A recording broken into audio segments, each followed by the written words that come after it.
Greetings. Greetings. Back to the glasses. How's everybody been doing? I hope you enjoyed clairvoyance. Clairvoyance put out yesterday, right? Um, yeah. Activation time. It's time to know the clairs. When we kind of went in with the clairs, man, I'll touch on this. We'll get right into it because I have another clair for you, another clear. Um, this one's different. They all vary a little bit different, but many have experienced multiple ones, parts of these. There's five of them actually, and many have experienced all of them, and maybe you've only experienced one or two of them, but that one or two are good for you because the others can grow off that too. The more you get experienced of it, the more it's like as much as given, as much as required. If you've been given and you've sowed that seed, you've watered that plant within you, you watered that gift, you use that gift, you're getting a better and better at using your gift and knowing that you know that you know. Some others are released to you as you get better at being who you are in a higher sense, right? In a higher sense of you out of your animalistic lower self substance of things into your higher frequency vibration of those things that are higher, vibrate at a higher level of frequency and the vibration. So the next clair is clairgustance. It's a paranormal ability to taste a substance without putting anything in your mouth. Those who have claimed they possess ability are able to perceive the essence of substance from the spiritual, ethereal planes through taste. Yeah, I'll read that again. Paranormal ability to taste substance without anything in the one's mouth, meaning physically not tasting something. That it comes through your abilities in etherical realms, right? That you taste the substance in your mouth. You would taste it with your taste buds, but it wouldn't. It would, and you're able to perceive the essence of what the message is through this aspect of, and it's called clair, right? It's called clairgustance. Gustance. I hope I'm saying clairgustance. Um, and that's kind of what it says. I'd actually look at this in etymology. Let me see what the etymology says here because I did not see etymology on it at one time. Gustance means clear. So the gustance is clear. I even see when I see gustance, I even see the gust, the wind, the etherical, right? The air is the etherical. I can see that within it. But this is also dealing with taste, right? You start tasting it. And I know I've had many people that I've know, especially a couple that come to my mind that I'm very close to that have tasted different times in different situations where they tasted something and they recognized it through a spiritual realm of knowledge and said this is what they were tasting and are in tasting this frequency or this almost like the substance within it, right? And kind of knew and it revealed something to them at the time that what was going on in the etherical realm that they were in placed at right now and operating from.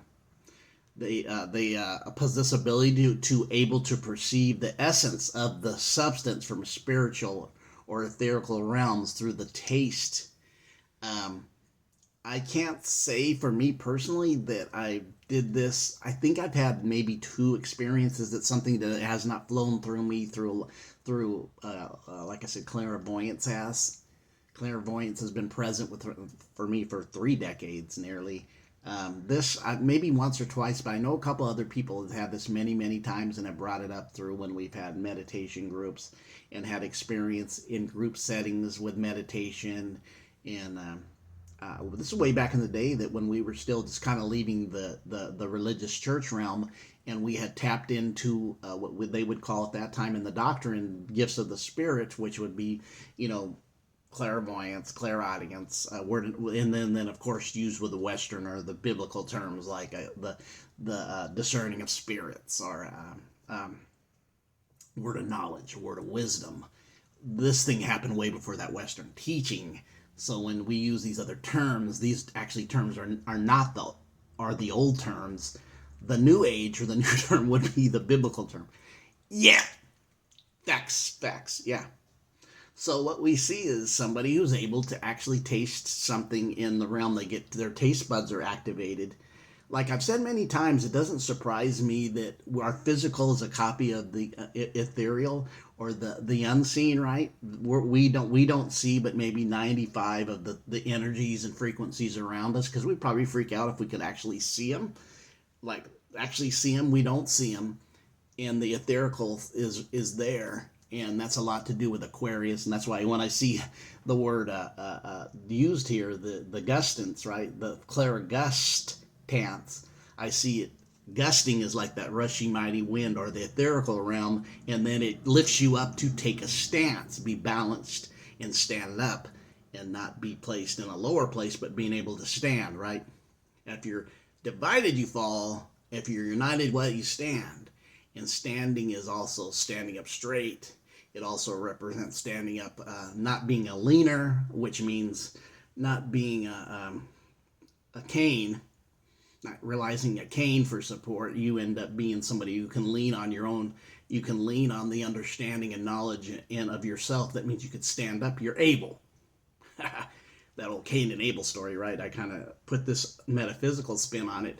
When you have a cane, means you can't stand straight and you're unable to perform the things that you need to do. So you need a cane, which ends up being a cane to help you support yourself, because you thoroughly can't support yourself completely without it. When you're able to.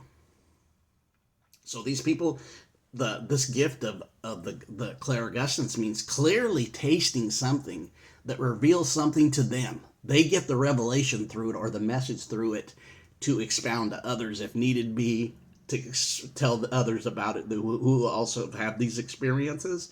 And maybe because the reference may not always be available, who do I talk to, because this happens to me? And I've heard that people saying they taste different scents, different flowers, and I get it when you start knowing that you light sage and what that does through the energy of lighting sage or Palo Santos, how sweet it can be, what it does and what it draws and what it may say get lost. You know what I mean? I know a couple of times that Seven Bowmore had mentioned on a couple of his teachings that really got kind of tickled me but made sense, was the fact that if you take that, you could light some sage or Palo Santo and it'd be so sweet, it'll even make a negative energy or a demon try to smile because it's so good and so sweet. Maybe try to lighten their load a little bit, right? So when you think about it that way, it shows you how power the essence of in those etherical realms are, that it can sense you off by your taste.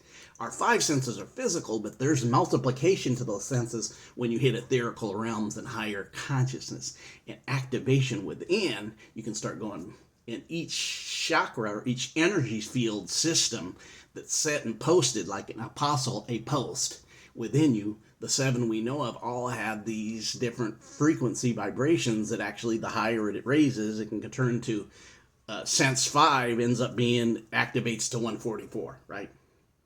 That's a whole different thing we'd get into, but just onto the etherical realms. So with the etherical realms, what we're seeing is folks being able to actually taste that which is in the ethereal. Powerful. I can say I maybe had this twice. I'm not one to practice this, or it hasn't activated, but like I said, I know a couple people that have had it quite a bit through the years, and I know two especially were like, man, this is going on. I can taste this, or I can taste this, or I can taste this, and then they would able to talk about it and convert it to where we could say, oh wow, I get that. The activation of oneself makes sense more and more to you. Makes perfect sense, right? So this was clairgustance. One I wasn't so familiar with. I had to really look in, because I look at it and I'm like, I had never really associated or knew that well. So, but you guys have a great day. Watch this, like it. Please share. Please share with other people you know who would be turned on to this. And it would help them in their growth. This is not about a me thing. It's about us all becoming, like I said, I really push the unity and the value of unity, because we've been so downtrodden with division and subtraction through dividing and conquered. It's about not dividing, but adding and multiplying each other to each other. Division, it's time to go. Gonzo, bye. We have to practice unity. You guys have a great day.